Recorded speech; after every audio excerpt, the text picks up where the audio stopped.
राष्ट्रगुरू समर्थ रामदास स्वामींच्या समाधीचं मंदिर आपण आता पाहिलेलं आहे. समर्थांचं निवासस्थान शेजघर. या शेजघरामध्ये समर्थांनी आपली प्राणज्योत रामरायांच्या चरणी अर्पण केली. माघ वद्य नवमी दासनवमीच्या दिवशी ती दासनवमी झाली. तर शेजघरामध्ये समर्थांनी जेव्हा आपले प्राण सोडले आणि समोर असणाऱ्या राममूर्तींच्या मध्ये हृदयाकाशामध्ये त्यांनी आपले प्राणज्योत विलीन केली, त्यानंतर समर्थांचा जो पार्थिव देह होता तो पार्थिव देह शेजघरामध्ये होता.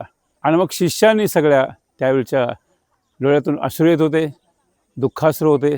मग सगळ्या शिष्यमंडळींनी तो जो समर्थांचा पार्थिव देह होता, जो रामनाम मुद्रांकित होता, त्या पार्थिव देहाला जिथे आता आपण समाधीचं दर्शन करत आहोत तिथे त्या काळामध्ये 1882 साली एक मोठा खड्डा होता.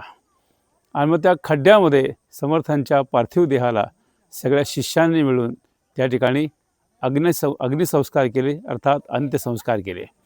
आणि सज्जन हो, तिसऱ्या दिवशी ही सगळी शिष्यमंडळी त्या खड्ड्याकडे परत गेली. आपल्या हिंदू धर्मातला जो विधी असतो त्याप्रमाणे ते करण्याकरता म्हणून तिथे गेले.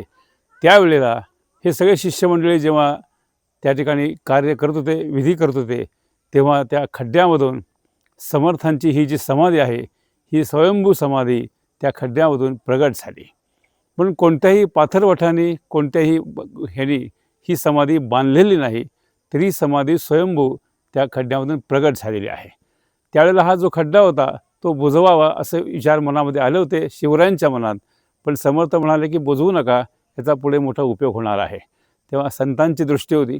आणि मग संभाजी महाराज, शिवाजी महाराजांचे पुत्र, त्यांनी या ठिकाणी 2 महिन्यामध्ये हे सुंदर मंदिर जे आपण बघतो आहोत ते बांधलेलं आहे. मग त्या समाधीला पूजा अर्चा अमुक तमुक या सगळ्या गोष्टी सगळ्या शास्त्र पद्धतीप्रमाणे सुरुवात झाली. आणि मग ही समाधी जी आहे आजही आपल्याला दर्शन देते, आपल्यावरती कृपा करते. कारण समर्थांनी स्वतः शेजघरामधून आपल्याला संदेश दिला की अरे मी जात नाही, माझी काया आणि वाणी केली म्हणाल अंतःकरणी, परी मी आहे जगज्जीवनी निरंतर.